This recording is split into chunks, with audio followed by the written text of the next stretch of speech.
You're listening to the Hello Weights podcast, the home of heavy music and heavy weights. We have another interview today. We are here with Russ Dobson from Necronautical. Russ, thanks for going to talk to me today. It's a pleasure. Cheers. So, cool. Well, let's get started. So tell me a bit about who you are. Tell me about what you do. Okay, I am Russell, or Naut, from Necronautical. I'm the vocalist and guitar player in the band. I also do a lot of the recording and production and the orchestral keyboard side of things. That aside, play a bit of drums and keys in my spare time. I'm into weightlifting, which is why I'm in this interview. And yeah, I mean, that's pretty much life full, really, aside from my job. Cool. New album out? Yep, we released our new album Apotheosis at the end of last month. Cool. So good reception? Yeah, it's been a great reception. Yeah. New label Candlelight has been really great with us. Cool. Really gave the album a push.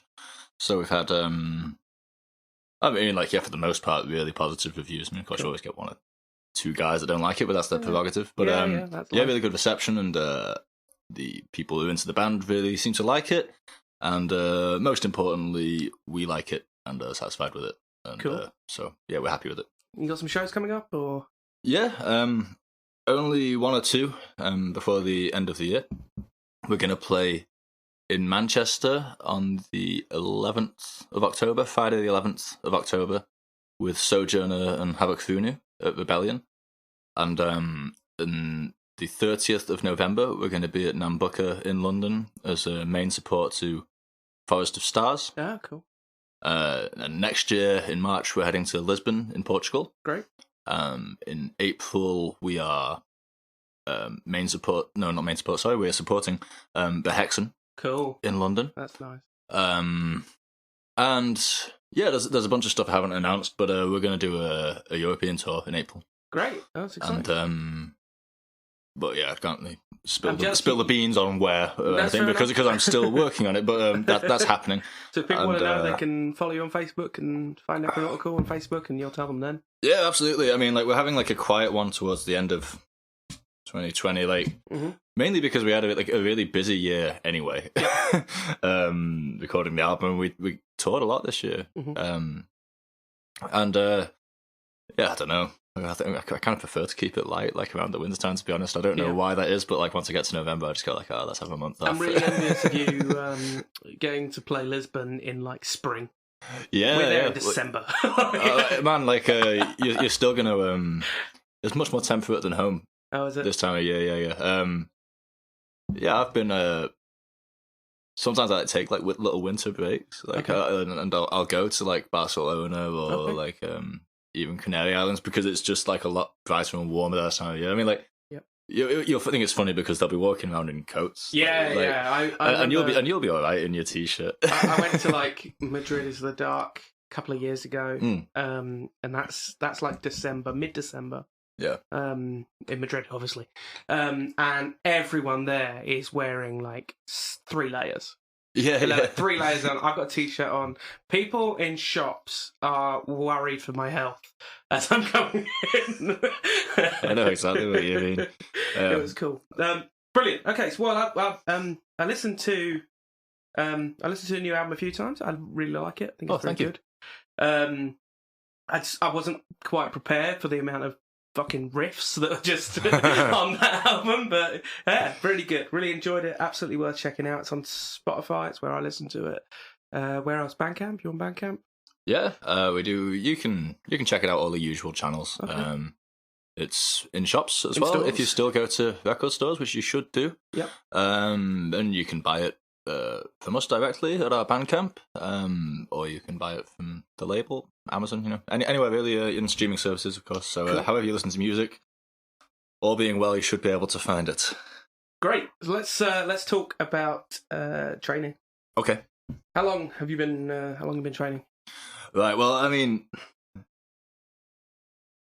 you're probably looking at me now and thinking, like, this guy ain't that big. Everyone says, it's an off-season. And I think this is just like the nature of the beast. Of course, everyone wants to... I think it is. This is like musicians, right? Because they're like, you can either really go hard on training or you can really go hard on music, and you can never go hard on this both. Is exactly what I'm going to say, and probably what everyone on this podcast is going to say, that like I actually find my approach to both of them is really similar, and actually they kind of apply to each other, which is why it's an interesting thing to talk about. But yeah, you are right.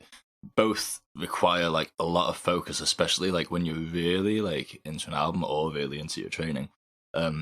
You tend to push one out with the other. But in any case, I started weightlifting and exercising of my own volition, I suppose, when I was about 14 years old. And the reason was because I bought my first Slayer t-shirt. Okay. My very first one. I was a teenager, discovering Slayer, just loving it. Like, yeah, I could be a guy with a Slayer shirt, Yep. And I put it on. I looked in the mirror and I was like, my arms look small. I'm a child with a Slayer t-shirt. So suddenly I saw myself like unworthy of the shirt. And I was like, whoa. If I want to take the arms off of this, I'm going to need to do some work. That's what it was. Suddenly, my body with that Slayer logo, I was like, this will not do. So, I'm young here, so I go online. How do you make your arms bigger? Yep. Lift weights, buddy. Oh, of course. So I started off with the cans of beans, and then I got a gym membership pretty quickly after that, and spent a few years not knowing what I was doing, just mostly working the biceps. Yeah, I think everyone does that. I think I genuinely do. I think like a lot of people get in and the first thing they do is train arms, right? Yeah, and then you get to the point when you hate training arms and never do it. Yeah, absolutely. Well, like they train arms, and why do they train arms? Because Arnie's got fucking huge arms, right? That's a good thing to train because like they're on display, man. Yeah, exactly. But right. you're only going to get so far doing curls, and it's boring. Eventually you just like you either just permanently chase the pump, which is fine, or you get bored and you start squatting. But I think I became like most informed and committed with like weightlifting and stuff when I was around about 18, because basically I became really good friends with a guy who knew a lot more about it than me, and this is how we learn in life a lot of the time. Yep. And it's also similar to how I ended up getting into black metal and stuff like that, because I knew a guy that was my friend who knew a lot more about it than me. So I don't know, maybe I'm impressionable. But yeah, I started going to the gym with him, and like it was like the focus of his life, and so he sort of showed me his routine and his approach to it, and I started seeing results, and I was naturally like a really like skinny, like lightweight guy. So yeah, I got pretty strong then, and you start to get into like your numbers and how much you can lift and stuff like that. So since then it's been kind of an on and off thing, because like I say, like there are times when the other things that are the focus of my life, for example, music or sometimes education or whatever. But yeah, I mean, like I still like if I see a dude that's like really gone for it, I have a certain amount of. Or girl, of course. Sorry, dude is a non-gendered term. But like someone that's like clearly like put in like years of work. Like I've got a lot of respect for that, because like it's hard, I know like how hard I worked to get to like the small place where I got to. So like for someone like to be sporting a body like Arnie or similar, it's just like wow, like that takes like a level of commitment and dedication and will that that a lot of people probably don't have. It's always like. It always makes me laugh, right? So everyone who's never done it before is in for the treat of a lifetime when they start, because you're untrained, right? Yeah. And so when you start training, you get an incredibly rapid response. You put on weight, lean muscle. You start putting on, and also you get stronger every week. Every single week, you're lifting more and more and more and more. Oh, it's great. And like, you think it's going to stay that way? Exactly right. And then eventually it slows down, and then eventually it almost grinds to a halt. And the people who don't stop there are the hardcore ones. Yeah. Like the people who get to a bit where they're jumping up in weight every 3 weeks, 4 weeks. And the way they're doing it is by hitting their body from every angle, like loads of variations, loads of alternate movements, all that sort of stuff. And they're making that massive progress, but only in tiny, tiny increments. Yeah. I mean, it's years and years we're talking about here, and that just takes like a degree of focus and like. It always makes me like, whenever anyone starts working out and they're like, I don't want to get too big. You know? And you're like, I wouldn't worry about it. Yeah, don't worry. You can't. You physically can't. Like you're going to walk in one day, like come out like, whoops, exactly. got a bit too big. You're not going to wake up one morning and go, shit. Like your girlfriend's not going to wake up and go, oh God, I'm Brock Lesnar, right? Like it doesn't happen. You have to eat a stupid amount of food, train sometimes twice a day. You know, it's hard. And I think a lot of people don't get that. But in that itself, I always think that's like, that is part of the appeal. Yeah. And also, when you're learning, when you're lifting weights and you're in your first 2-3 years, what you're doing more of than anything else is skill acquisition. Yeah. And you are getting stronger physically and your body is changing, but you're building like mental toughness as well. This is something I totally wanted to talk about.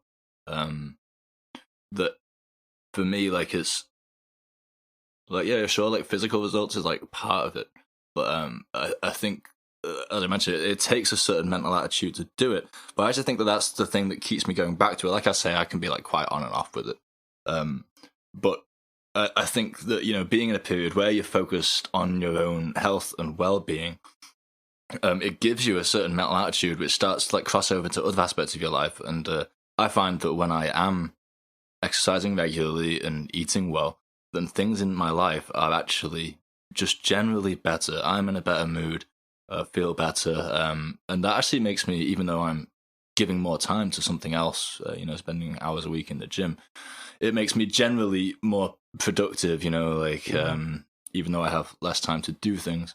And actually, I think the reason I keep coming back to it I'm just going back in now because I just finished Apotheosis, and so I had a few months off. Mm-hmm.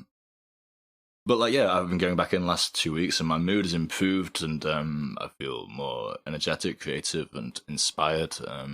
But then you have the frustration of like, you know, there's only so many hours in the day, so like, you know, I'm working all day, I hit the gym, and I'm not getting home till like 7:00. Eat food, then like, you know, like 8:00, like till 10, maybe I've got time to work on music. But life's all about scheduling. I find like I make time to work on music now, like rather than like trying to fit it in. I'm like, no, I can't see it today because I'm working. That was like, but I think it's the mentality. A lot of it is really coming from exercise, and just it's just the feeling you get from doing something which is only really for you and your well-being. I think that's a really good thing. Another thing I think as well, like, it's completely in your control, which not a lot of things are. And like, if you, let's use music as the example. If you write the best song, the most fucking incredible song, great riffs, catchy lyrics, really good, you release it, tour the shit out of it, do the press, do the PR, do the interviews, do everything you do, you might still not make it.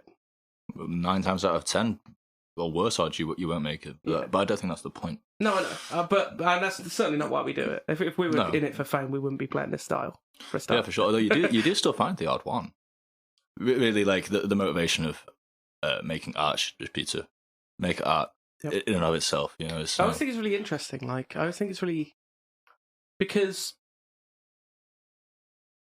everyone sort of comes out with something slightly different, and that is like a blend of their influences plus something unique and unquantifiable that they're bringing to it.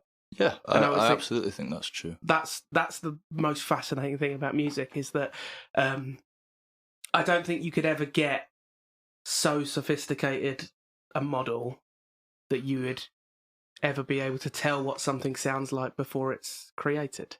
Yeah. And that is something that pushes, in my opinion, pushes music the closest thing in like reality to magic, right? Mm-hmm. And it's unquantifiable, it's unknowable in many ways until it exists. It's, you know, and it's got this magical quality to it, and I think that's what sort of makes it fascinating. But sort of returning to that example of music, it's you could hammer away at it for a lifetime and never be successful. Sure. Commercially successful. Mm-hmm. Obviously, there will be different reasons for getting into music. However, fitness is a different game because, firstly, you are not sort of beholden to the whims of the marketplace. you are beholden to your own body, I guess. Yeah. But provided you show up and you put the work in and you keep showing up and you eat well and you sleep, you will do what you want to do. 100%. Yeah, no one's going to stop like that from happening, and there will never be a moment where you try your hardest and don't win for exercise. For sure, man. I actually, one of my favorite little things that I say to myself in the gym is like, if I'm, like maybe on that last set, yep, and I'm saying to myself, like, let's hit 6 reps here, for example. Yep. And I'm struggling. I only hit 4 and I fail. Yep. Well, I'll put that bar down. I'll say to myself, well, failure is kind of a success here, because I went to my limit there, yep, and I tried my hardest and I just could not push past that 4th rep. But it's like, well, hey, maybe tomorrow. Yep. And it's a very similar discipline that it takes to learning an instrument, and like you say, it's not necessarily about, I mean, like, I don't particularly rate myself as a technical guitar player at all, because I'm not, but I practice guitar a lot every day. And, I notice myself getting better, but I know that I'm never going to be like Steve Vai levels. Yeah. Because I'm not that committed, and maybe he has a gift. But also, not I'm saying Steve Vai is the greatest guitarist in the world, but he's very good. Like, you got the shredders, right? Who just are both incredibly disciplined and well practiced, and also naturally gifted. For sure, yeah. They're like the Olympic athletes of guitar playing, right? But they are not necessarily the best songwriters. Oh, for sure. Quite often they're not. Yeah, and quite often they are very technically competent and impressive to hear. However, that can almost get in the way of them being able to write incredibly good songs. That's really true. Steve Vai was best in David Lee Roth's band for that reason. But actually, no, like, he actually has some cool stuff. But yeah, I do know what you mean, and I can't really.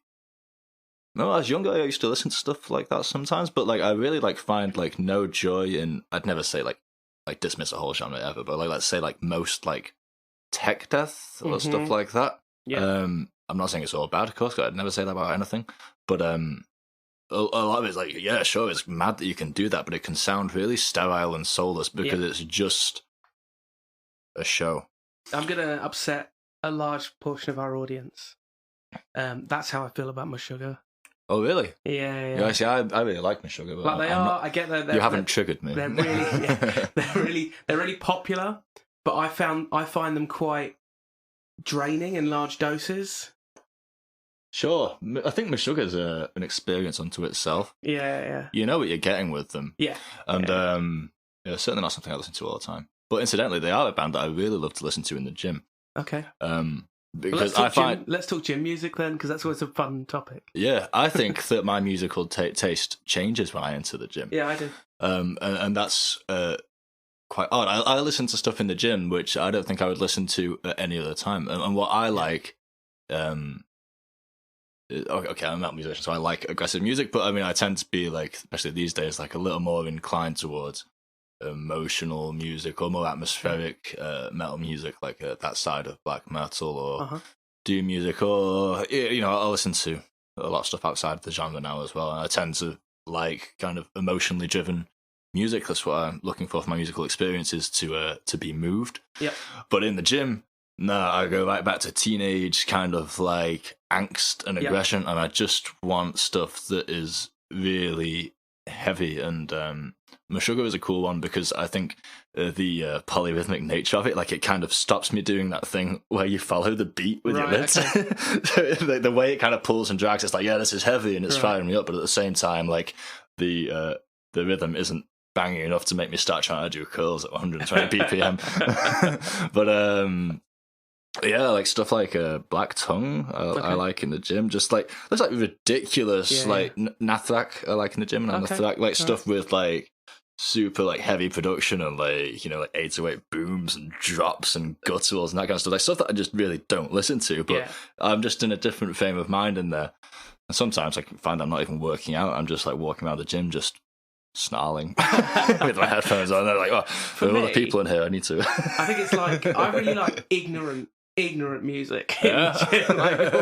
like what I really want is just aggressive and dumb and like I want fight music, right? So like one of the things I will listen to in the gym, maybe more than anything else, is Hatebreed. Oh yeah, I listen to them in the gym. Yeah, and I don't listen to Hatebreed. Like I wouldn't say to someone, "Oh, I'm really into Hatebreed," but they were a great gym band. Yeah. And you can tell they like the gym too. Yeah. They're like really, really posy, really aggressive. Just fight music, right? And what else? Morbid Tales by Celtic Frost. That particular album, because it's the same riff over and over again, which is great. But it's got a great I like pace. Triptykon is a good one. And there's a slight divergence in genre, but I've always loved a Rammstein gym session. Of course. Very, very good. Because it's got the pace, which I really like. Yeah, for Chaos sure. AD. It's a great album for the gym. I've got and it's mostly who else? Gatecreeper. Yeah. Very, very good for it. Just that sort of ignorant death metal, Obituary. Yeah, just something obnoxious. Yeah. Just give me that really basic sort of meathead music, because that's what I'm into at that gym. Why is it that on like gym radio or whatever the music they play in gyms, I really don't mean to come across as like the metalhead guy here, because that's not what I mean, but I don't imagine that anyone is enjoying listening to that music. The gym's a really interesting place. I just think that like they seem to almost not play like something that would have you ever get anyone going. It just feels really like very banal sort of. It's the only place where the music is both too loud and everyone's wearing headphones. Yeah. It's the only place in the world where that's happening. I've always noticed it's usually obnoxious dance music. A lot of the time. In most gyms. But then if you ever see like YouTube videos of like American gyms, they're playing like old school heavy metal and stuff in their gyms. I'd like to find a place I want that. I want to bench to Manowar. Like, give me some old school heavy metal. I was a member of like one gym when I was a student in Sheffield, and that was kind of more like the type of gym I prefer. Like not a chain, like more non-commercial, and like kind of like older equipment, but like the kind of place that I mean, like more a community kind of gym. And this was a boxing gym. Okay, cool. And they used to play a lot of hip hop in there, and I like hip hop, but like we're talking like stuff like DMX, like kind of like a bit harder. I used to love working out in there, but for that reason, I think a lot of people did actually, because like someone actually had made a playlist or something, because it wasn't the usual stuff. I like that kind of gym, like a bit more. I don't know what you'd call it, like. Like a lifter's gym. Where I'm the smallest guy. That's I'm a member of a couple of gyms. I'm a member of a health club type gym. I'm a member of a bodybuilding gym, and I go to them for different reasons. I've got time for the swimming pool too. Yeah, I like the spa and stuff like that for like recovery. Yeah, everyone likes a spa. There's nothing wrong with that. I like to sit in the sauna and pretend that I'm in a Finnish folk metal band. But I also like the bodybuilding gym is just really motivational. Yeah, for sure, man. Definitely. Like that's what it's designed to do. Everyone's huge. Yeah. Everyone's enormous in that gym. Everyone just looks like an upside down triangle. They're just phenomenally big. Yeah.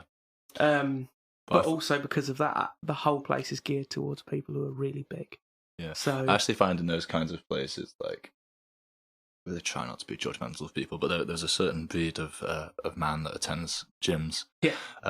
The very vain type of people. And I know there is obviously a certain vanity to like bodybuilding and weightlifting and stuff, but I mean, like, you don't take that too far. Like, like guys that are just like, I don't know, like just a lot into their hair and tan, and like spend a lot more time like checking themselves out than they do actually like lifting. Like, I tend to like see less of those types in like the more like grittier gyms. I prefer like that sort of 50-year-old guy that's just doing it because he loves being strong. In like the health club type gym, I saw a guy doing sets of like 8 curls, and then between sets of curls, just checking out his abs.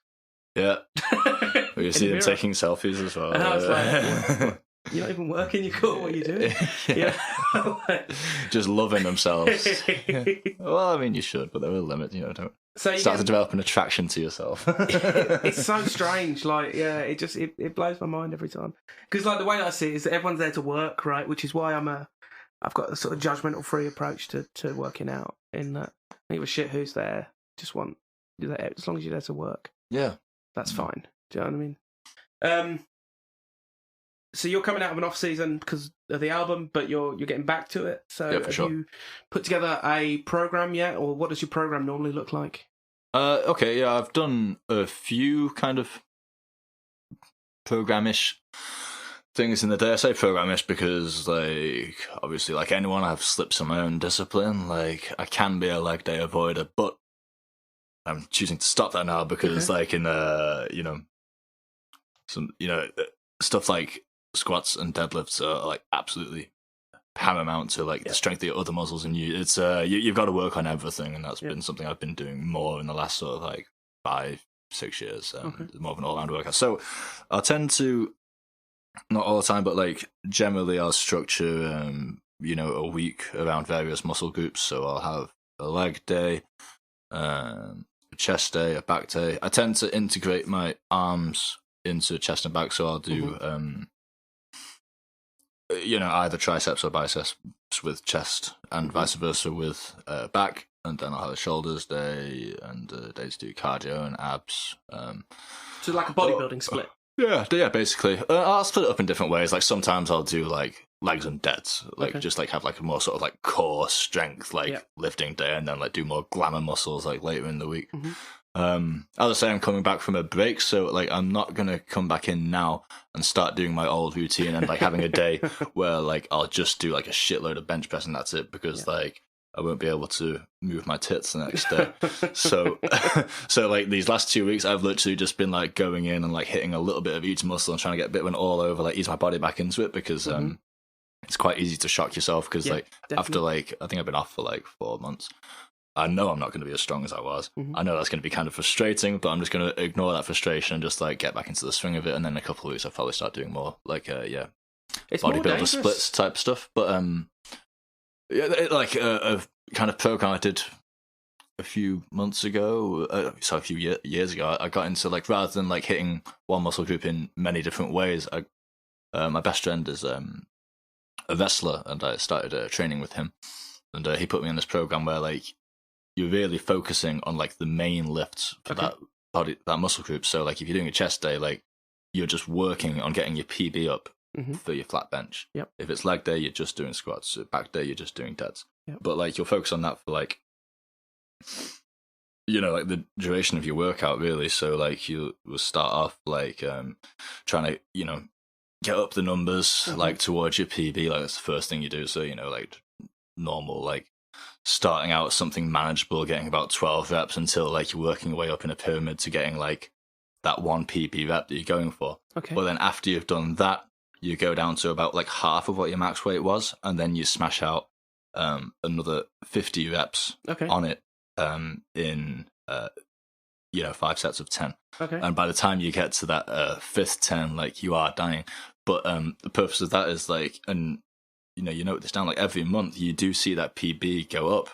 And doing something structured like that, as opposed to what I used to do, which was like, okay, it's chest day, I'll do a bit of incline, decline, I'll do some flies, whatever. Like having a more structured approach to just getting that PB up for that lift was certainly more boring, but it was yielding faster results. So that was a good thing to do. So once I'm sort of reacquainted with the life and got past my muscular aches, I'll probably go back to that program because it was effective. Yeah, there is a real relationship between volume and your like maximum capacity. Yeah. And as long as you're in a working weight and if you're pushing out even four sets of 8, would be a lot of volume at that weight. That's enough to grow. For sure. Yeah. What I find really hammers it home is doing that 50 at half the weight after you've done those big lifts. Yeah.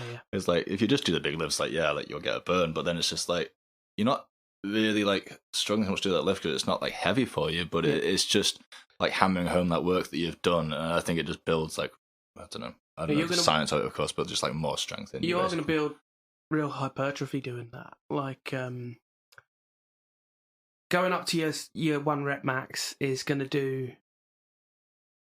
It's a bit of strength conditioning stuff, right? Because it's the more that you put your body under really high intensity load, the more adaptation it has to force.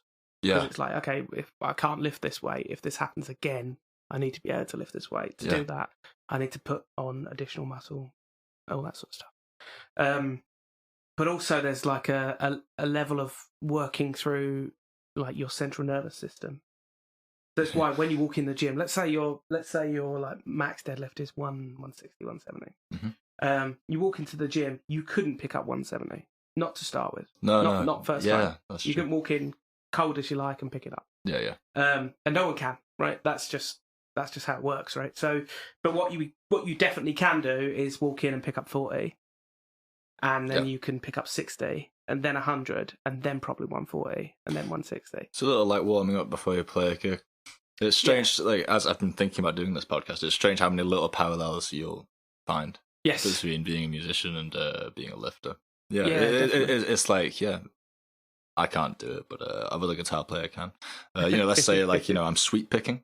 Yeah. I can't do it anyway, but like he needs to warm it up. And then he can do it, but like just like going in, like just picking up his guitar first time, like I'll probably balls it up first time. Yeah, well, I don't want to speak in his behalf. Maybe you can. I don't know. Let's see if he show me sweep first time. I'm gonna ask him. But if it was me, then definitely need to warm up. There's definitely a relationship between that and like,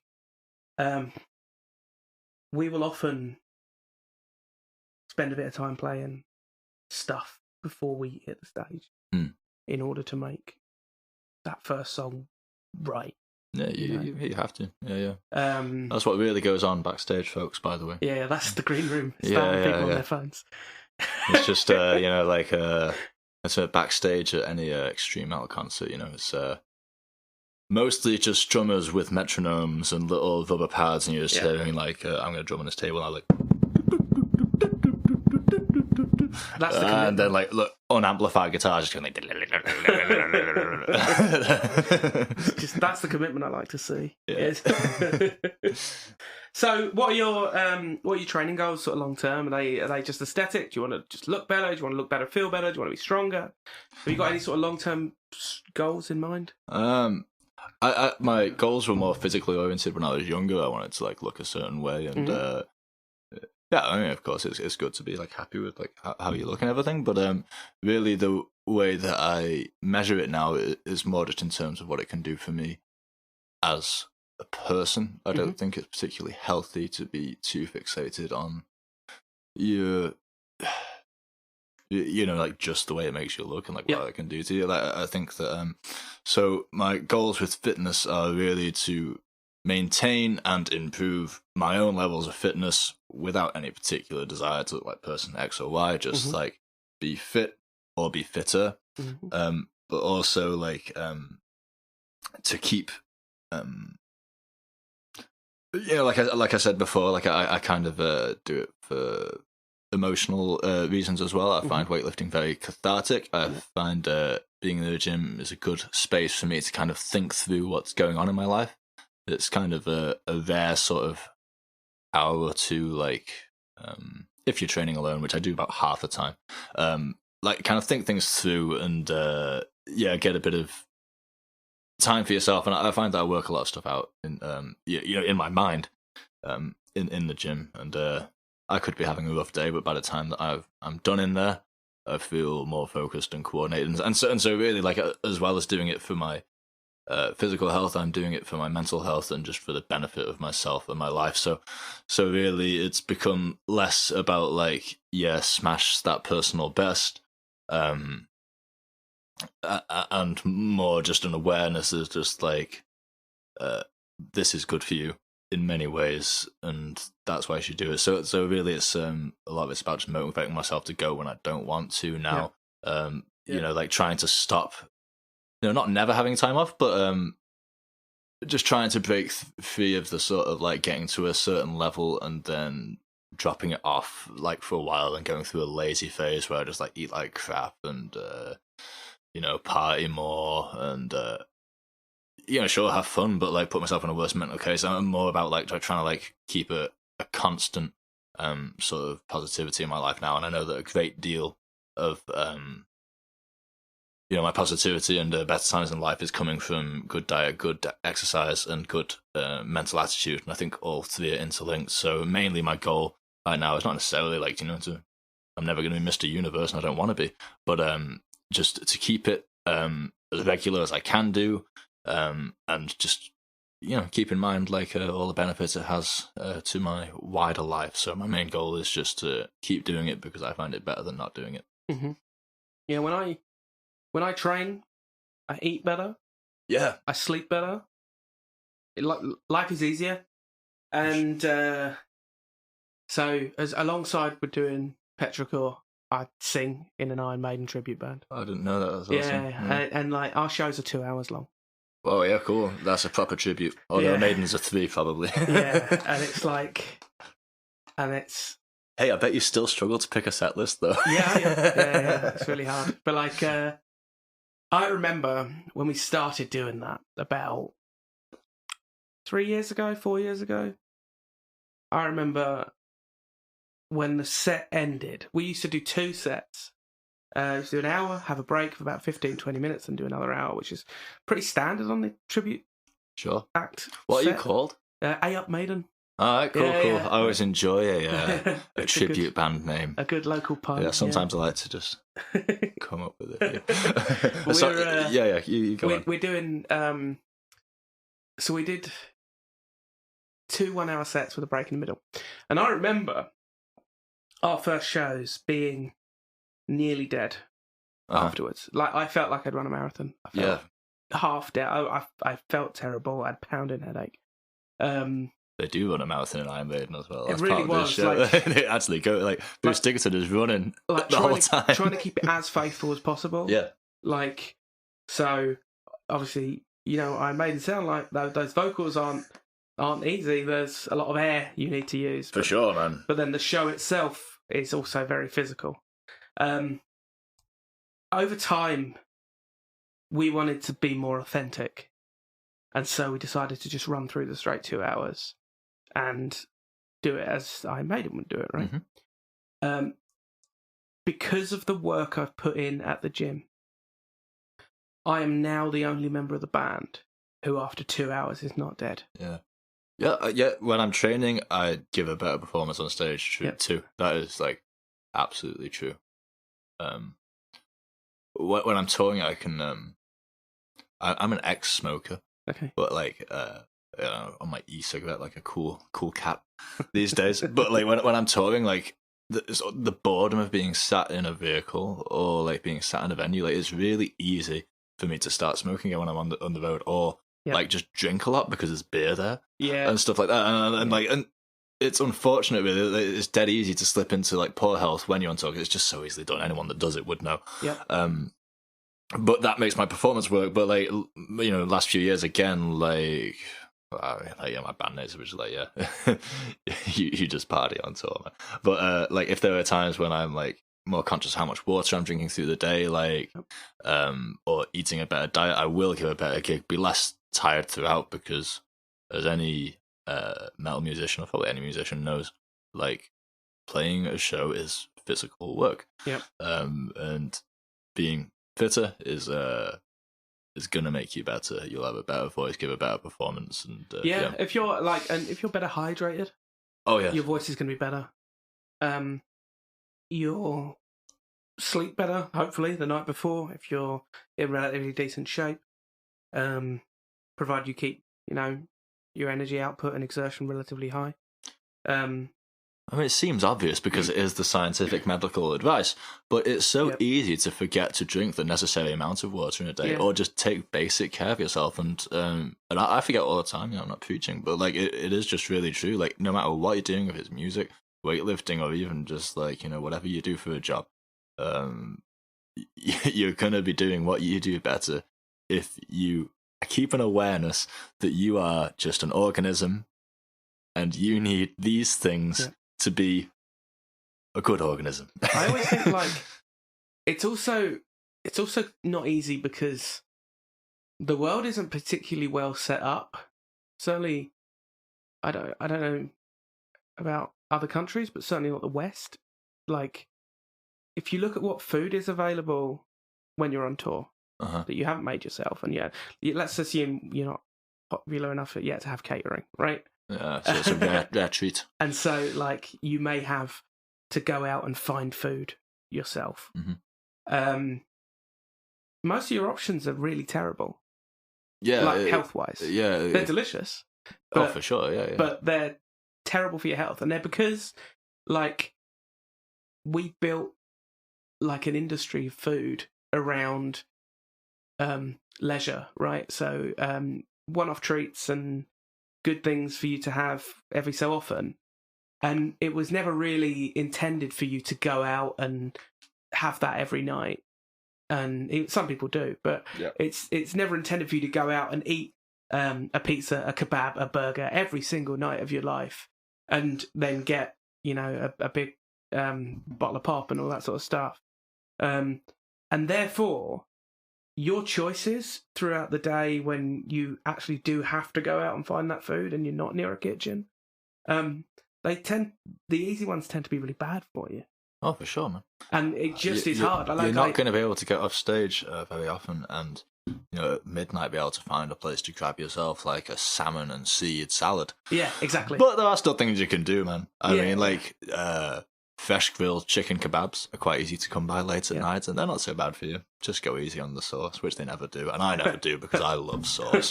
But like, the other thing as well is that you just play really late, right? Yeah. You're like, if you're headlining that show, or even if you're just like the main support, you're on stage at 9 and maybe off at 10. And if you're headlining, you might be on at 10 and off at midnight. And like, it's just not a normal way to work. No. And therefore, I'm sure it'd take you can see why it'd take its toll on people if it was like what they did like for a job, which, some bands are lucky enough to do, but if we've been on, longest tour Necronautical did was like 3 weeks. There's a couple of days off here and there, but it was like 3 weeks. And once you really get into the swing of doing that, like it adjusts a lot of things, like your body clock, when you eat, when you sleep. Like it's all just like completely messed up because you're at the mercy of where you need to be, basically. Yeah. And like I can imagine if you're touring, like,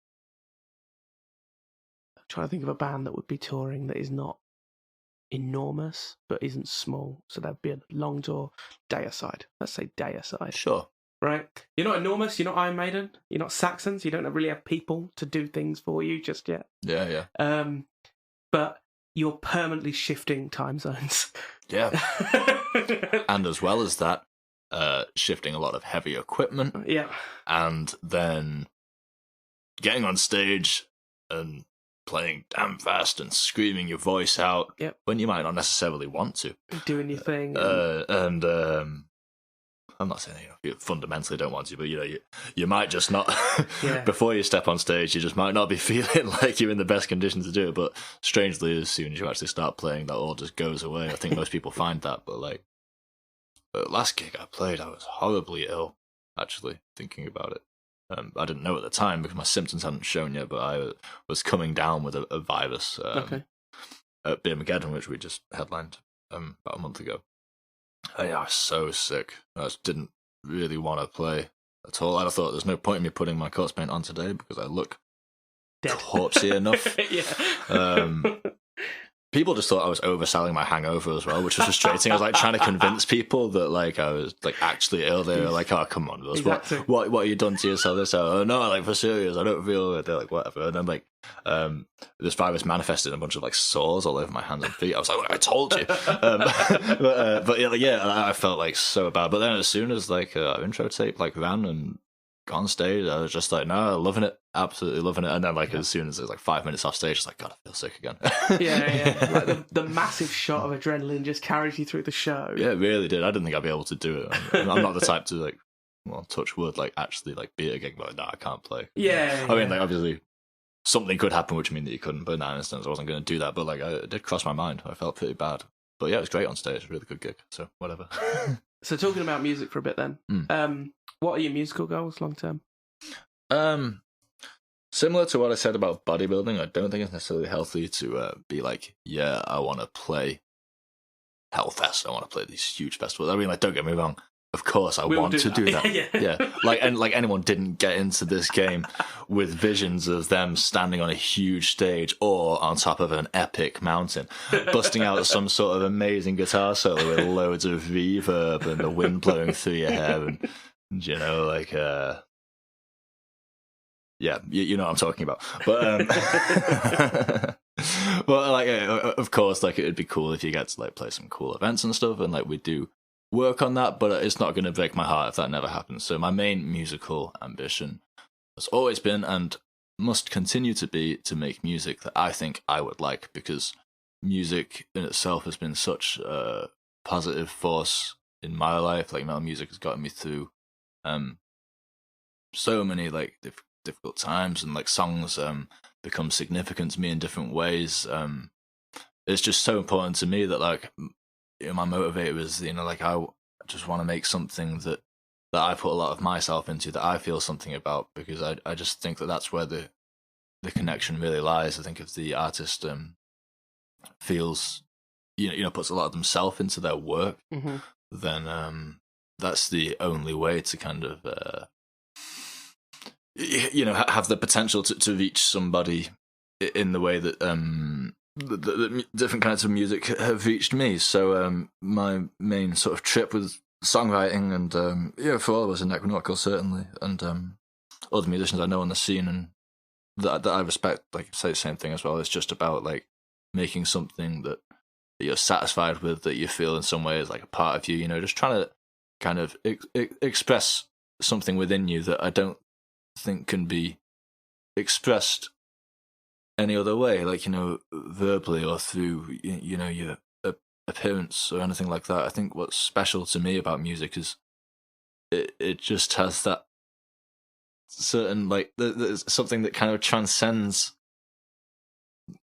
you know, not to be disparaging to like, you know, visual art or film or anything like that, but it's just kind of, you can just receive an emotion in just a really personal way, you know. And if I could, you know, make music that could have that effect, then to me that would be like the highest success. I'm not saying that necessarily I've done that, but like certainly I know that for my intentions, like me and the rest of the guys in the band are, like, you know, putting a lot of ourselves into what we're doing, expressing ourselves, and that is the success of it to me. You know, if we can come out with an album or a song and just be like, hey, you know what, like that was, you know, that was a great effort for us, you know, and you know, that really speaks to me about where I was, you know, at that point in my life. Like if I'm writing a song and it means something that I want to like put some emotion out, and I listen to the song later and it takes me back to that time. There are certain songs I've done which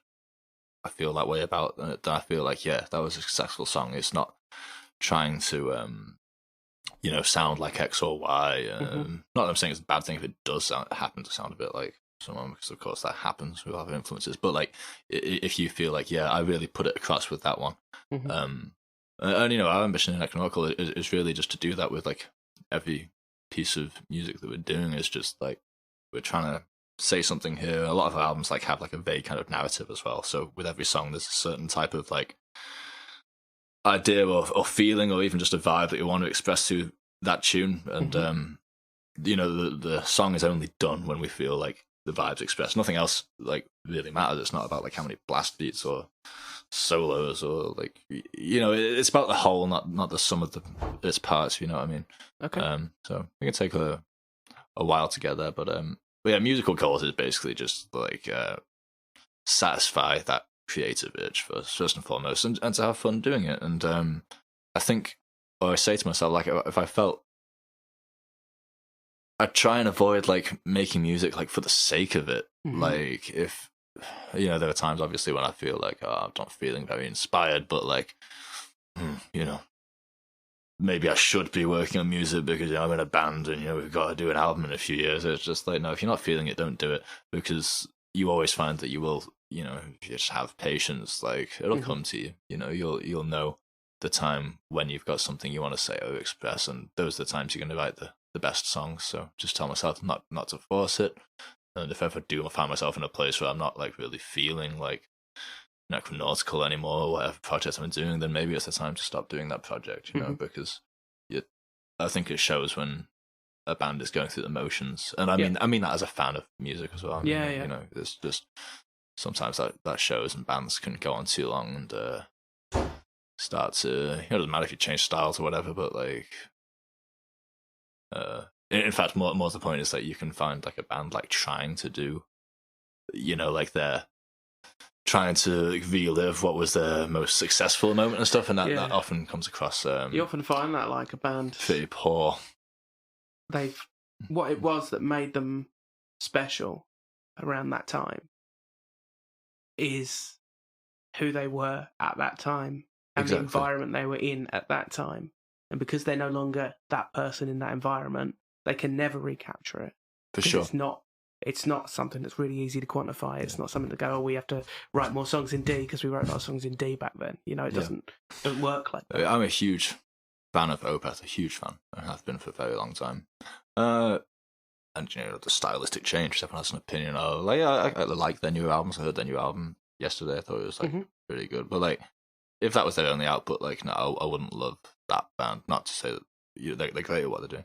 But the point is that I think that that if they had just decided to keep doing that sort of progressive death metal style that they were so good at, but without their hearts being in it, then I think they would have actually started to make bad music at this point, and then I would be like against that band. But now it's just like, okay, well, I don't love this sound as much as what you did, but at least it's not like just like a B grade Blackwater Park every time. Yeah, you know, it's like, you know, you're doing what you want to do, and you know, you're just expressing where you're at in your life. And you know, I might come to a point in my life where I'm like, hey, you know, like really feeling heritage. I kind of laugh at heritage is my least favorite.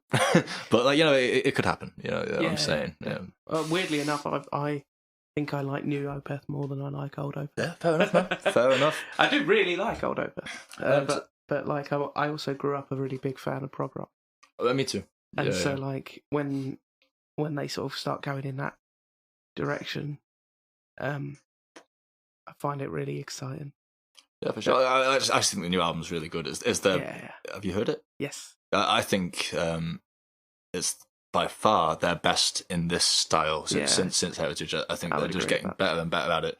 His clean vocals are better than they've ever been. Yep. And this new album is heavier. I'm not talking about it in a metal sense, but there's like the use of Hammond organ, like the tone of the guitar.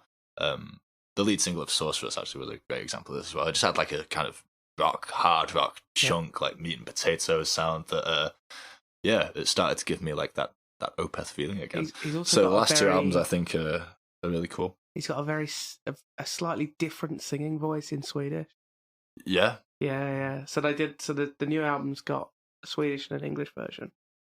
I've only listened to the Swedish one so far. Oh, I think I've only listened to the English one. I actually didn't know this. So they did two, and Mikey said that the reason they did two is that they wanted to do it in Swedish, but they were worried that it wouldn't sell in non-Swedish markets. Interesting. And it'd be really easy for them to just dub the English vocals on the tracks. Well, yeah. And so they went, so that's what we did. So it covers us from that instance. But we think that the Swedish version is the right version and the one that you should listen to. I'm going to listen to that version then. And it's interesting because his voice is slightly different when he's singing in Swedish. For sure. I can't actually remember who said this, but I do remember reading an interview with a Norwegian black metal band. I can't remember which one, and they were asked, you know, why don't you sing in Norwegian? Because some Norwegian bands do. But their answer was that they said like the sort of Scandinavian language and accent has a lot of sounds a bit like oidy oidy, so like I don't want to go too far down that impersonation route I was just about to go down, but like kind of softer sounds in the voice, and actually they say the reason that they choose to sing in English is because they find the sounds of the language more aggressive and attacky, and that may very well work differently with melodic vocals, but English is a very like jagged language, it's a lot of big cons. language. Oh, As a very well. big language, yeah, hugely expressive. I'm not saying those languages aren't, but I don't know them. So It's like it's a very romantic language and a very big language because it's gone through 4 or 5 different phases because of the amount of times the British Isles has been conquered. for sure. And because of that, we've got we might have 6 different words for affection, whereas most languages that have never been conquered and are still on that original phase would only have 1. Yeah, sure. And because of that, it allows you to be much more poetically expressive because it allows you to have, 6, 7 different ways of saying the same thing, which is why it is a popular choice for a lot of. Yeah. I remember years ago in my old band, I was on a tour with Hate, Okay. and their drummer Pavlov. Was asking me what I thought of his English. His English was perfect. Yeah. But he was saying that he really enjoys the English language for its for the way that you can be expressive with it. Yep. But also, he said it's simple in the way a language should be, and I can't be objective about my own language, but he could be. He said in Poland, rather than having many words for love or something like this, like you said that we do, but he said they have 12 words for the number 2. Right. Okay. And I couldn't think of any practical purpose for that, but he said that it was true, and just a lot of sort of complications in the language with you do find that in I only really know French and a touch of German from high school, really, but the sort of gendering of objects and stuff like that. It's why? Yeah. But that's something you don't come across in our language. But all these sort of conjunctive words, stuff like that. So it's a minefield. We have some hangovers from the French conquering and things like that, right? So we would say, in the world, and we would then say on the earth. Yeah. Okay, yeah. Whereas one denotes being inside something, and one denotes being on top of something. Mm-hmm. But actually, earth and world are interchangeable words. Yeah. So the reason we have that is that world comes from one genetic language root, and one comes from another, and earth comes from another language root. The earth is Latin. I think fascinating world is stuff. Something else. This is another podcast in and of itself. But yeah, that's often what you find. So what is next for Necronautical? You said tour next year. Can't give us too much information, obviously. Well, no, I can't because I'm not finished booking it. That's the simple reason. Support the new record? Yeah, that's the current intention, is just to get out there and play. We love touring, we love travelling. It's awesome. We've got loads of cool stuff lined up in the UK, and we love playing at home, of course. And what I'm finding now is, of course, is a good thing. We've been working hard. Our popularity has increased, so opportunities are improving, and I like doing it, but I find a frustration sometimes doing this project is a lot about being in a band is not doing the band, is doing everything else. Yeah. Making sure all your merch is in stock, emailing promoters, sorting things out, sorting out your travel, sorting out support bands, making sure everyone's getting treated right. The minutiae of it, which a lot of people don't really think about. Actually, it takes up probably 75% of the time is just and you can I find it frustrating sometimes. I want to come home and work on a song, and it's just but I've got to send these directions out to our layout guy for the EP or the CD. I've not done an EP in years for the album, and just all these little bits I need to send merch out in this, and it actually becomes quite hard to get to your guitar sometimes. Yeah. Tom Araya says the reason he hates touring is that's what he can't stand. Yeah, all of the things he said. My favourite time in the whole tour is the hour and a half we spend on stage. Yeah, I love it. And I hate everything else. I'm sure I can see why it could get like that. I happen to really, obviously, because I don't do it all the time. I love actually being out and doing it. I like the kind of endurance of it and the sleepless nights. It's kind of fun in its own way. But what I was going to say is that I found that in the UK at least, our booking is kind of taking care of itself a lot more now, which is really nice. It's nice to get invited to play a show as opposed to chasing it. Yeah. you have to do a bit of that in a band, and I really hate doing it. And I'm sure it's the same for a lot of people actually. That I hate asking, like, yeah, like you see it a lot, like. You don't want to be the one that's like on a festival's comments section tagging your own name all the time. It's just like, what, if they don't want to book you, then don't push the point. But like, obviously, a band wants to go as well, so it's nice to see that at home that people are like inviting us to do things now, because like a little less effort on my part, like taking care of home. It's like cool. People certainly back home are being really supportive of us, and that's great. So like, we have a pretty full calendar next year. Good. For the UK. Okay. Anyway, and I didn't really have to push that point, which was great. So, we're getting around to like all corners of the country. Like, we've got some really exciting festivals, which I can't talk about because they're not announced, but like, I'm super excited about some things in particular next year. Great. Are really cool. So I'm just working on like going to new places mainly, because home is doing good for us. So, I'm going, pretty far out into Europe. We're going to do some shows in Poland, and then we're just going to work our way back, basically. And there's some festivals we're in talk with, which are exciting. And so that's the live part of things. I don't know, it's kind of unpredictable. I mean, as much as you want to say, like, yeah, we'll do some festivals next summer, like, it's not always just up to you. Mm-hmm. So, we just do what we can in terms of that sort of stuff. But are you thinking about a new record yet? I've started. Okay. Yeah. We finished Apotheosis, like, mixed, mastered, like, musically done, at the end of last year. We finished it in December. Okay. But then we spent the last 6 months working on the release, which was PR, artwork, making the video. I find making videos harder than making albums, honestly. A lot of people don't realise that that's often what takes a lot of time with an album. Yeah. Is that you generally have it ready and it's good to go. I know, like, My Dying Bride, for example, put a tweet out 2 weeks ago saying they finished the album, it's mixed, it's mastered, it's been sent to the record company. And you could still wait a long time. We don't know what the date is going to be for that to come out. Yeah, there's a lot of factors, and actually a lot of it taking time is actually a label just trying to make the best of it for you. Yeah. It wouldn't be, if they just like threw it out the next week, then they wouldn't have, built any I'm doing air quotes with my hands now. Hype. Yeah.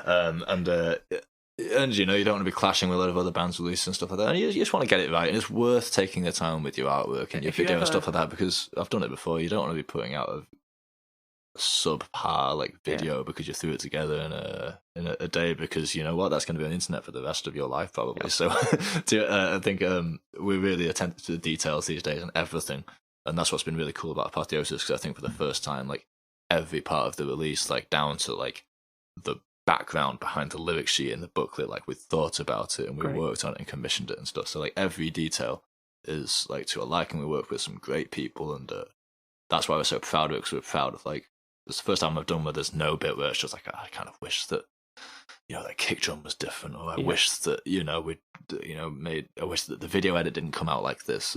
It's just like, no, like everything about it, like we're all like really happy with it. So it's like, for me, like in terms of what we've done so far, it's like, I'm not going to say one album's better than the other, because this music is subjective, but I think it's the most like complete package we've done.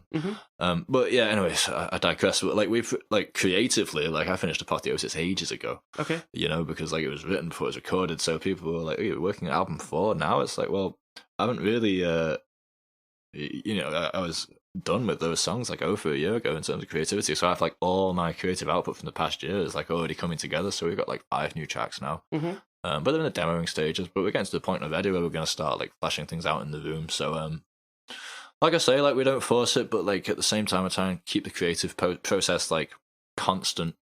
You shouldn't look at it like, okay, like we have to do an album now. It's I like music. It's what I do. I do it for fun. Yeah. So like, yeah, of course I'm writing, and the other guys are writing too. So it's really that's happening anyway. So it's just really like when you get to the point where it's like, okay, we've got enough material here, and then you start to look at it more as an album, and start to make the millions of decisions that go into making an album. So yeah, we're just working on that slowly. I think we'll probably start recording it next year. I don't see any reason why not, because I think I'm going to finish writing it with the guys probably before the end of this year. But I don't really like to put deadlines on myself. But no. But I can totally see us being in the studio next year. Cool. Which would Great. put us in good track for maybe a 2021 release. But if it takes 3 years, 4 years, I don't care. I just want it to be good enough. You know, we have a, you know, as anyone should, like, you know, a barometer for quality, and like you know yourself when you've worked to your potential. And again, that's a parallel with the gym. It's not about something I wanted to say earlier, but I've just sort of eased myself back into saying it now. It's not about competition with others, like weightlifting or music. Some people can make it about that, and that is the road to dissatisfaction. A little competition, you know, competitive spirit is fine. You know, that's the nature of being a driven person. But you've got to remember the race is only against yourself. And so when it comes to like creating a new Necronautical album, I don't want to feel like it needs to be better than Anthems to Welcome at Dusk. I just need to feel like this was the best I could do. So tell me about your approach to diet and nutrition. Everyone goes, oh shit, when I ask this question. No, it's very similar to my approach to weightlifting itself. I think that like when I'm on the ball with my routine, my program, I'm on the ball with my nutrition as well. I'm not obsessed with it as many are. I love food. It's another passion of mine, and I'm not gonna limit my enjoyment of that too much based on you know, my fitness. But like God, like anything, like you can't. Like, I'd love to, but I can't just eat burgers all the time. I love burgers. That's one of my absolute favorite things. But when I'm on it with the gym, like I tend to be on it with nutrition. And actually, that's another good thing about training in the first place. Is I think that my main motivation to eat well is the fact that I've trained. Okay. Like, because it's like, okay, well, you just put in an hour in the gym and it was hard work. Like, why don't you eat something that's going to complement that? That's going to get the most out of it. So yeah, when I'm on form, like it's an effort for me to eat breakfast. To be honest, I don't know why. I don't wake up with an appetite, but yeah, breakfast I'll have it if I'm on form, and usually just like some oats or some toast or something, like some good carb. Like like I say, I'm naturally a skinny dude, so I don't put weight on like that easily. So I'll try and like have more carbs than your average Joe, because that's the only thing that's going to give me the energy to get through the workout and actually help me put some weight on if that's what I want to do. And a lot of protein, of course. I love protein-based foods, so that's not an effort at all. You know, I am a meat eater, so yeah, I enjoy meats. I eat a lot of chicken and rice, that kind of stuff. But yeah, like I don't shy away from treats at all, to be honest. Just, you know, try and keep a balance. I eat a lot of you know, fruits and berries and stuff, because like I say, like a lot of this for me is about my mood as well. Like I am prone to depressive periods, and I actually find that like there are foods you can eat that can help battle that. And it's important to battle that if you're the kind of person that suffers with depressive spells or depression. I'm not saying it's a cure, because nothing is, but it all helps. So like I find that like just like keeping a balance of fruit and veggies in there is like good for my mental condition, and thus, you know, if I'm in a good state of mind up there, then I'm better in the gym, I'm better in music. It's all interlinked. So just basically like if I'm training, I'll eat more because I need to, and if I want to put on side, I'll eat a lot. But you know, all that aside, really just like a simple balanced diet. I'm not the kind of person that like weighs out their rice and needs to be the most cut dude in the world or anything like that. Like I say, I enjoy food, but just generally making sure you're getting a good balance of all the major food groups, and I'll just rebalance it depending on what I need, basically. So if I know I'm gonna do like a heavy day of like squats and deadlifts, then I'll have more carbs, so, you know, like porridge for breakfast as opposed to toast, and you know, like a big portion of rice before going in to give me the energy to get through it.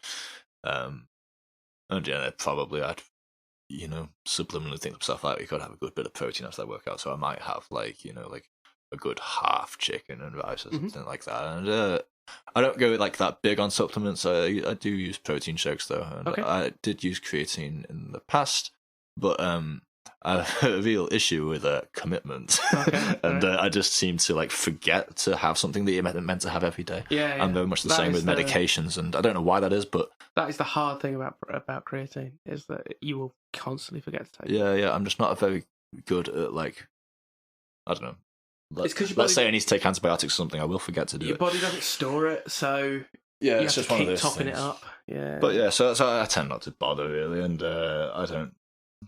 Well, I know there's science behind it, but like, I mean, like some people get like super into supplements, man, and that's a financial hole.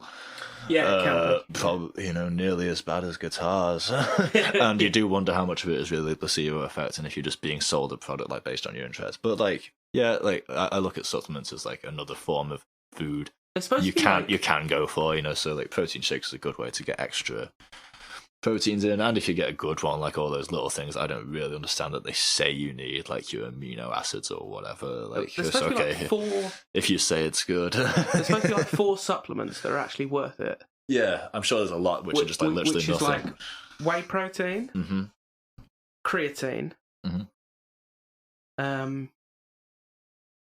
caffeine. Well, I'm ticking all these boxes so far, except and creatine. a multivitamin. Yeah, that sounds about right, man. Yeah. And they're all backed by science, and then everything else has either conflicting studies or no studies. And yeah, So, I think if you, certainly not me, but if you're the type of person that wants to go down the sort of horse supplements route, that's going to give you certainly results, but maybe not the most natural results. Anabolic steroids definitely work. They certainly do, but what's that going to do to you, buddy? I don't know. If that's what you want to do, then fine, but not for me, thank you. So what are the top 3 things you wish you knew when you started training? Oh, what advice would you give other people? Do the things you don't want to do. Don't just like obviously enjoy it, but don't do what I did and just do chest and arms for. And are you saying that because the reason that you don't want to do them is because they're your weak areas? Yeah, exactly. And doing them will make you strong. I always hated training back. Okay. I just did not like the pulling motion that tends to come with back workouts. I've always been a pusher, but I just prefer that motion, and I hated training back for years. And because of that, I neglected it, and that was actually like giving me limitations in, obviously my other lifts. But then I don't know, something changed over the years. I started to enjoy training back, and I started to like get goals based on that. Like, hey, I'd like to be able to do 10 front pull-ups, and I never could. I think that's so hard. I hate the pain you get in your lat when you're trying to do those. Yep. But like, I can do those now. I can do 10 of those, and when I'm on form, I can actually do more, and that's like cool. And I don't know, like once I actually developed that muscle and got past the fact that I just don't like doing it. Yeah. Once it started to get strong, hey, suddenly it wasn't such a chore anymore. Yep. And same thing applied to legs. Like now, everyone who does it knows leg burn is the worst. Yep. When you're doing it, it's bad, but afterwards it can be so bad. But if you keep doing it, that will get easier. Yep. It's just like getting past those mental blocks that you have. Because I do find that if you do the thing that you're weakest on, and you improve it, then hey, that's awesome, and that's really what it's about. It's like again, like playing guitar. Like I'm a rhythm inclined guitar player. Like I love riffing and chords. That's my trip. But I do work on like different techniques, and whilst I might not be the focus of my playing right now, but like doing like scale exercises and that kind of stuff on my guitar is making me a better guitar player, even though my musical focus, I think James in the band is more of a lead guy. It is like riffs and chord shapes and stuff like that. Like I'm just getting better at it by pushing like the other areas of my playing rather than just focusing on what I do. Yeah. And like in terms of like my leisure guitar playing, like I'll prefer to like, if I'm learning a song by somebody else, I'll try not to make it a song by like a band that like plays in my style. Okay. But I don't like learn like black metal songs, at least not deliberately. Like you might incidentally like, oh, that's Burzum, or that's Mayhem. But like I'll learn like classic acoustic songs and stuff like that, and like songs in different styles that I like. But yeah, stuff that have nothing to do with metal, and I think that just like puts you in a different frame of mind and probably inspires you to write more creative metal music if you're dipping into a lot of different schools of thought. So I'm trying to like at the minute like learn some like blues scale and stuff like that, just because I want to see how it affects me. But yeah, I digress. But yeah, so one thing I wish I knew if I go to the gym is work on all of it. another thing is don't pull your tendons. Okay. Yep. Because if you've ever done that, Yeah, you don't want to do that. Nobody told me, but I once pulled my tendons so bad, and this was on a return to gym after break scenario. I went and it's very easy to hurt yourself in. Yeah, because you want to lift what you could. Well, also like if you've previously trained and you've got strong before and then detrained, you have the neural pathways already in place to regrow muscle. Yeah. What you don't have is the muscle. Yeah, you think you can do it. Yeah. And also your body will allow you to do it to the point of injuring itself. Yeah. Whereas beginners can't. They physically won't be able to get the bar off the floor and their muscles won't ping off or anything like that. But you can quite easily hurt yourself if you're retraining after a period of detraining. Yeah, that's what I did. I pulled the tendons in both my arms so badly that for like a week I couldn't like extend my arms straight, so I was always walking around like I was carrying a tray. Ouch. I'm a chef for a job as well, so that was really inconvenient. Yeah. So that's another thing, is just avoid injury and like don't do that overconfident thing where it's all about like just trying to go as heavy as possible. Just remember that actually it's all about the motion in the ocean, folks. You know, like it's like technique first. Like don't just try and get your numbers up. Like like if you're strong, that's awesome, but make sure you're doing it right, because if you're just like swinging up those heavy dumbbells doing a bad form curl, you're doing yourself more harm than good, and you don't look that cool doing it anyway, man, if you're doing it wrong. If you get 120 on your deadlift this week, or if you get it in 3 weeks time, no one gives a shit. Yeah. So like I said, the competition is only against yourself. Like, believe it or not, the other guys in the gym are not watching you. The time to push yourself so hard you risk injury is at competition, and no other time. Yeah, for sure. There really is no other time. Training is not the place to hurt yourself.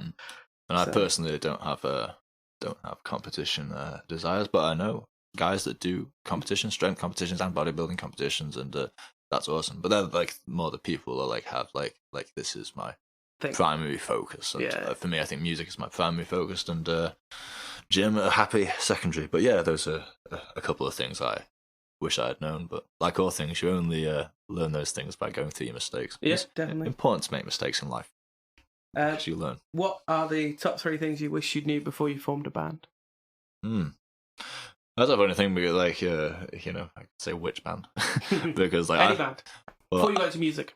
Yeah, well, because of course there were many years where I was a musician. Well, I'm not even. It's not my job now, but I'm on a level now which I wasn't before. But like my first band, I started when I was like 11. When I was a drummer, and I went through the same thing most people, playing in your school hall, like, and then like when I was more like an older teenager, like start to get on your local scene and staying on your local scene. This is something that younger bands do, which now I certainly don't do. So okay, this is something. Like if you're confident in what you're doing, then spread yourself about, take the plunge. When I was a student in Sheffield, I used to play drums in a progressive band, and we were pretty good, I thought. And I also played drums in a black death metal band. It was also pretty good. And but we just used to play in Sheffield. That was all we did. And there were a lot of bands in the Sheffield scene that did that.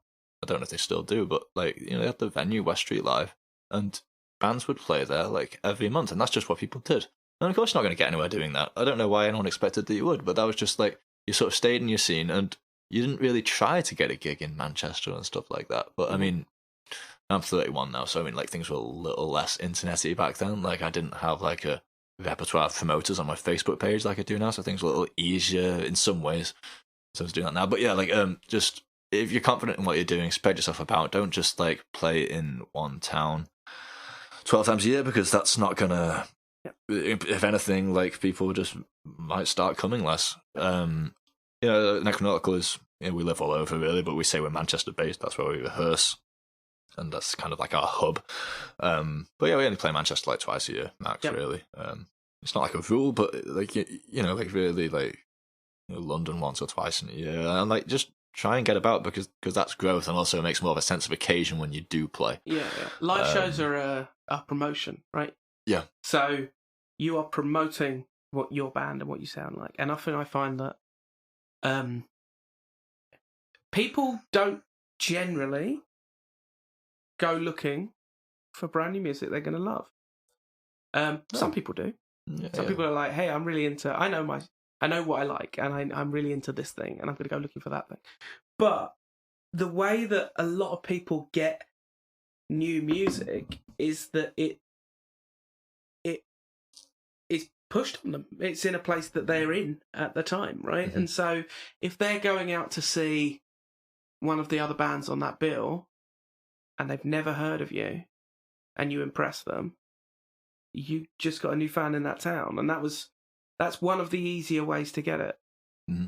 Then you can put any number of Facebook adverts out and they don't really return. Well, no, because it's not genuine, is it, really? Yeah. I mean, like, yeah, I've done them. I'm not going to lie about that. I think this can be a good tool for reaching people. But like I said, like, this isn't... It's not just about... You know, if I worry that some artists are, like, mostly concerned about their numbers. Like, you know, how many Facebook likes, how many YouTube views. I mean, like, it's cool, like, if, like... You know, our last album, like, we had, like, some really good numbers, and that's awesome to see. But it's like, if you buy them, then how do you really know where you are? Yeah. So we, like... The number of people it shows is always a... Yeah. But I mean, like, we'll use, like, a sponsored post or something to promote, to show us something. You know, I'm not, like, saying it's a bad thing, but I'm just saying, like, use it intelligently. Don't just, like, make that the be-all and end-all to yourself. Because really, like, you can see bands that have, like, 50,000 Facebook likes that will walk into a room and play to, like, 4 people because, like, those 50,000 people don't really like that band. They've just clicked something because it's been shown up on their phone. So, you know, genuine engagement is what you really want. Other things that I wish I knew before starting.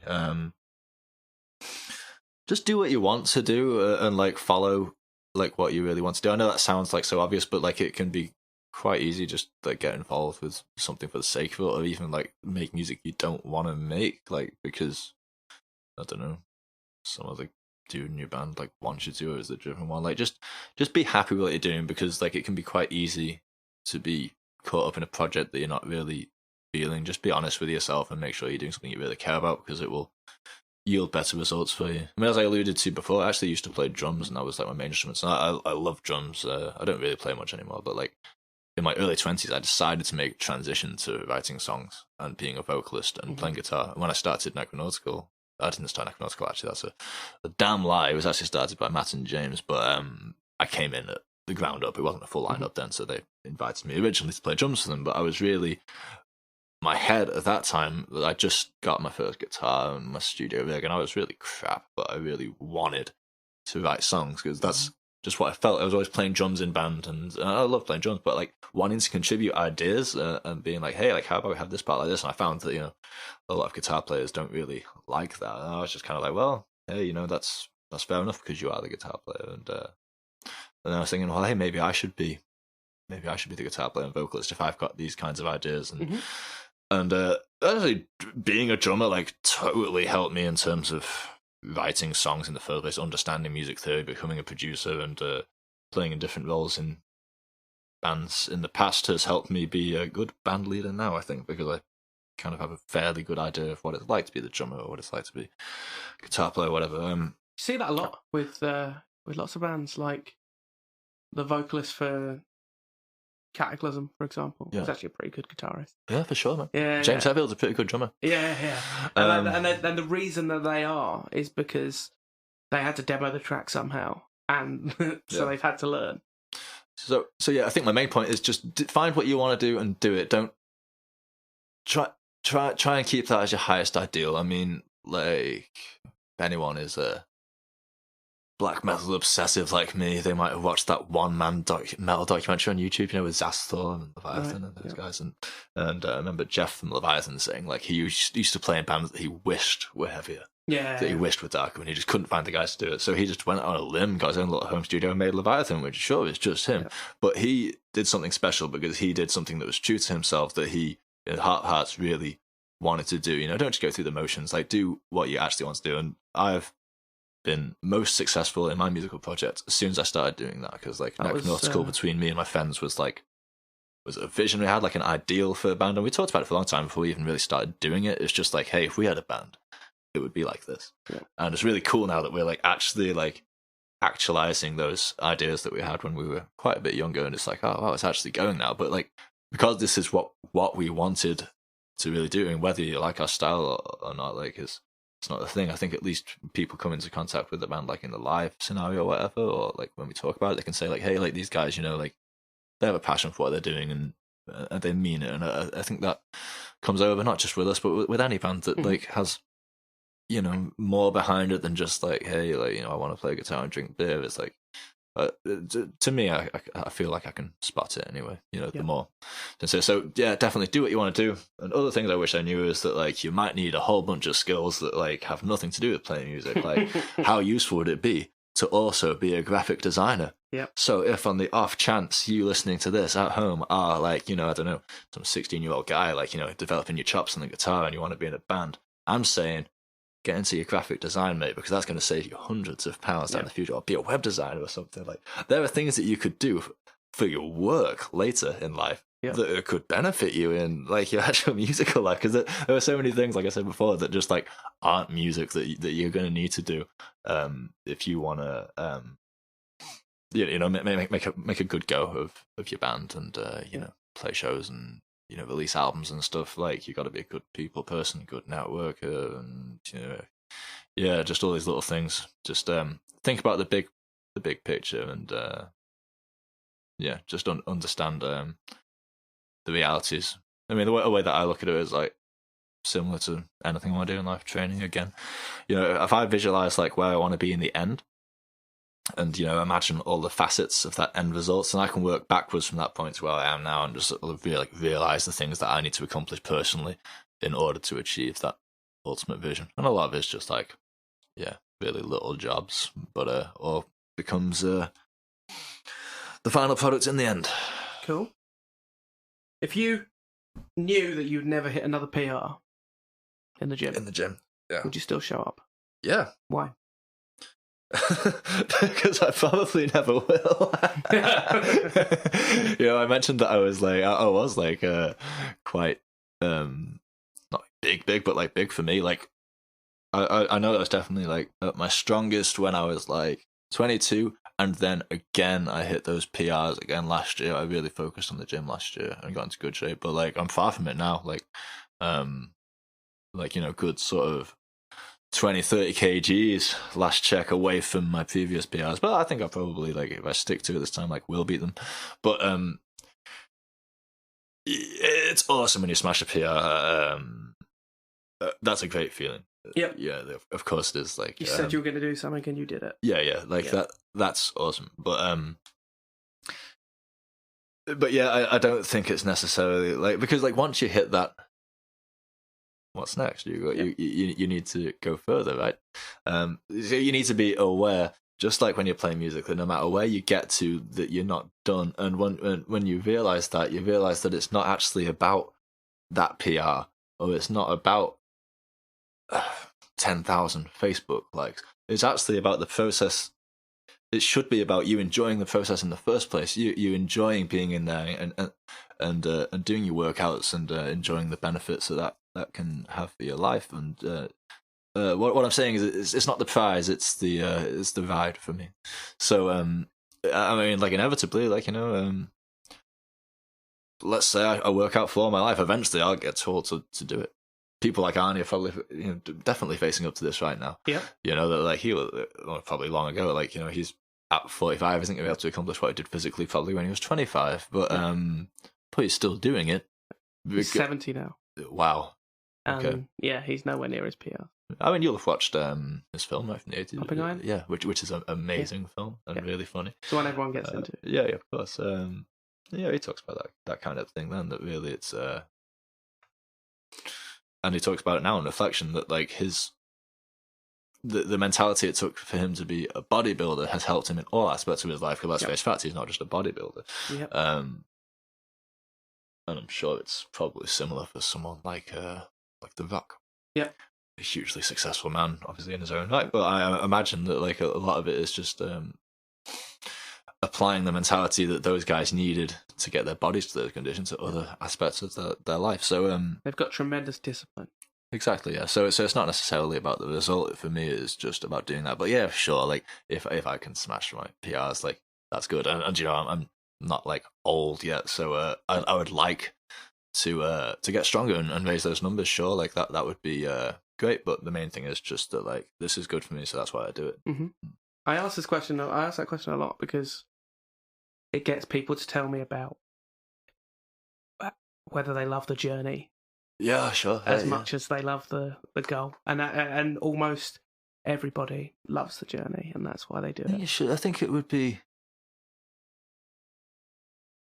a shame if you didn't. I think it's too long a journey. Yeah, exactly. In order to just do it for the goal, it's not like a tattoo. Like you get a tattoo and the goal is having a really nice tattoo, right? But no one really loves being in the chair being needled for time, right? Yeah, after a while. No one's like, I can't wait to get stabbed for 8 hours, right? So, but 8 hours is nothing in the scheme of things for that art, right? So people endure that pain in order to get that goal. But strength training, bodybuilding, fitness generally is too long a process for you to do it if you don't love the journey. You'd need to love doing it in the first place. And again, that's just like music, because, like, yeah, sure, like, if I could go up to a stranger and, like, be like, hey, buddy, like, I can click my fingers and you're going to be a rock star. Yeah. Who wouldn't say no? I mean, who wouldn't say yes, sorry? They'd be like, oh, yeah, cool, man. Yeah. That's great. Everyone would like the result, sure. But if I said, like, hey, would you like to be a rock star? Would you like to spend, like, 10, 15, 20 years, or maybe your entire life grafting and traveling and being poor and, like, feeling frustrated, but you know, like, and then at the end you go to be a rock star? Most people would say no, but if you love making music and then you're going to do it anyway. And actually, it shouldn't piss you off that you're spending, like, 15 hours in a car and everything, because you're choosing to. You're doing it because you like it. At least one would hope so. I love the idea of someone saying, you could be a rock star too if you're willing to put in 20 years of work and no one's going to give a fuck. Yeah. And then on year 21, everyone's going to give a fuck. Yeah, that's the magic number. Like, you do it until you've been doing it long enough to be a legend, and in then 3 years I'm going to be like Metallica all of a sudden. No, it's not true. No, you've got to love what you do. Surely the only motivator to progress in anything is because you like doing it in the first place, right? Exactly. So I think if there are better ways to make money, better ways to be famous. 100%. Well, like, money and fame are just... If that's what you're after, there are easier ways to do it. Yeah, much easier. Especially if you're playing metal music, man. Yeah. Like, everyone doing it, like, well, I hope is mostly doing it because, like, metal is awesome at the end of the day. Like, as much as I can be disparaging about metalheads. I remember, like, I'm one that's been, like, a huge part of my life and something that I'm really grateful for, and I want to continue being a part of it. It's not even a question. Yeah. Sometimes, like, you can feel like, like, this facet of this is frustrating me, and, like, sometimes I think, like, oh, like, maybe I'd like to do something else. But then as soon as that thought enters my mind, I just think, like, no, I actually just can't imagine not doing it. Yeah. I'm 32. This is all I'm good at. Yeah, it's just this is my passion. It just, like, it would just seem so... It would say something bad about me, I think, if I was just like, oh yeah, I'm throwing this away because, I'm tired. What's it like? Oh, I'm tired of promoters not hitting my fee, because the show didn't do well, or like, oh, I released a song and nobody cares about it. Like, I mean, everyone has those thoughts, but it's just what are you gonna do? Wouldn't that would be such an Are you just gonna stop playing? Yeah, it's just like, come on, like I would always play anyway, even if nobody cared at all, and if nobody wanted to release my album, like, I could still see myself, like, I imagine myself making songs all my life as long as I can do it. I hope that I'm writing and recording songs when I'm an old guy. I really do. I'm sure I will. If people want to find you online, where can they do it? I don't want you to find me online. They want to find Necronautical online, where can they do it? That's fine, yeah. I'm only joking. We don't even have a website. Maybe we should. It's one of those. It's like, should you or shouldn't you have a website? Like, I don't know. Usual places: Facebook, Instagram. We have active social media accounts where we're talking about what we're doing. Online, I don't know. Yeah. Yep. How do you find anyone? Bandcamp. Yeah. Oh yeah, all of that. You got Google. The band name is Necronautical. You can find it however you like to consume your music and information. But yeah, Facebook and Instagram are our main social media outlets where you get all the news from us. Russ, thanks a lot. Been a pleasure. Thank you. Okay, so that was Russ from Necronautical. What a brilliant interview that was. Really good to catch up with artists that's just had something released. Apotheosis is really good. You think you should check it out. It's on all streaming services and things like iTunes and in stores, etc. That's Apotheosis. It's very, very good and absolutely worth your time. To end the show, we have the track Nihil Sub Sole Novum from Apotheosis. Stay strong and stay heavy.